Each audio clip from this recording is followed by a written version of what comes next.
Les micro-nouvelles de Dalcan. Mon fils. Dans la demeure familiale, l'homme était assis au bord de son lit. Il tenait une épée, la pointe posée au sol, et en faisait rouler le pommeau entre ses mains, pensif. Mon fils, se parla-t-il à lui-même. Ce jour arrive donc où tu vas devoir livrer un grand combat. Il sera long, semé de doutes, de joies et de peines. Rien n'est facile, et rien n'est gagné d'avance. Tu emprunteras parfois de mauvais chemins, et d'autres fois une route pavée d'or semblera s'ouvrir devant toi. Mais il te faudra garder la tête froide, et accepter de te remettre en question, quel que soit le chemin que tu empruntes. Rien n'est acquis. Tu devras avancer à tâtons, avec prudence et humilité envers toi-même. L'homme releva la tête et laissa son regard s'attarder sur l'image encadrée au mur. Elle le représentait à côté de sa femme et de son fils, 10 ans plus tôt. J'espère t'avoir préparé pour ce qui arrive. Je n'ai pas toujours été un père formidable. Les débuts ont été difficiles pour moi. Je te désirais, nous te désirions, et pourtant, aussi étrange que cela paraisse, il m'a fallu du temps pour t'accepter. Je t'aimais, cela ne faisait aucun doute, mais tu chamboulais ma vie. Et puis, j'étais un peu perdu. Quand tu pleurais, pourquoi? Quand tu refusais de manger, pourquoi? Quand tu piquais une crise, que tu faisais de la comédie, que devais-je faire? Comment réagir? J'étais ignorant, et heureusement que ta mère était là. Quelle femme admirable.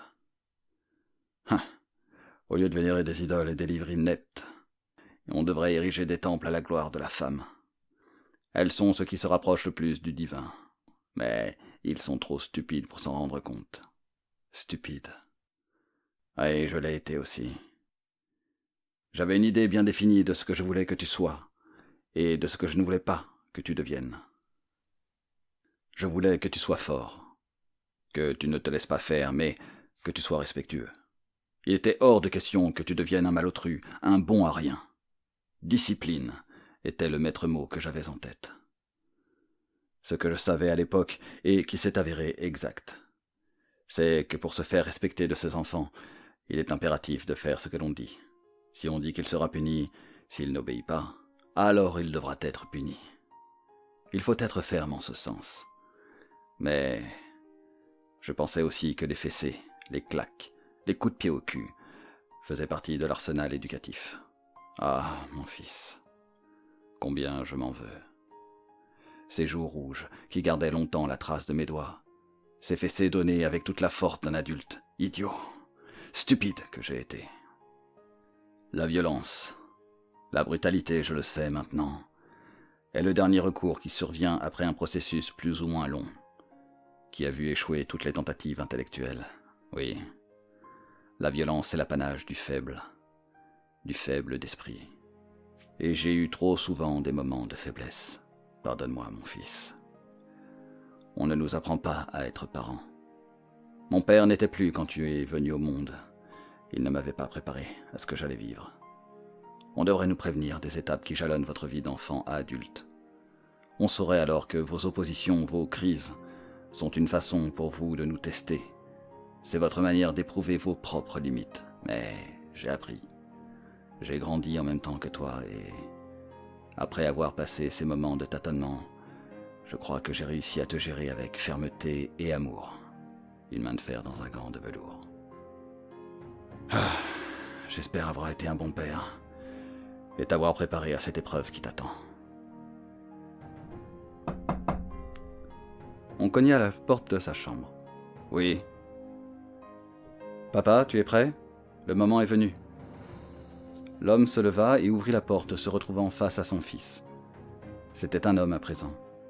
Un élan d'amour l'envahit. « Ce serait plutôt à moi de te demander si tu es prêt, » lui dit-il. « Je crois, » répondit le fils. « J'ai un peu peur aussi, » dit-il avec un léger sourire inquiet.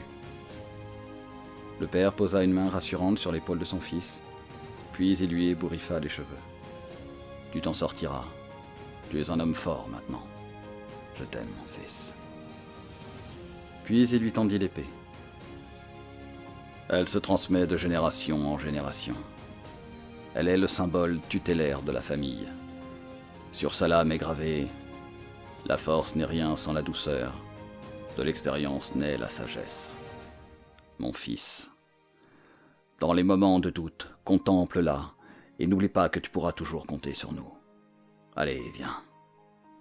Il est temps de rejoindre ta femme et, en chemin, nous aurons à parler, de père à père.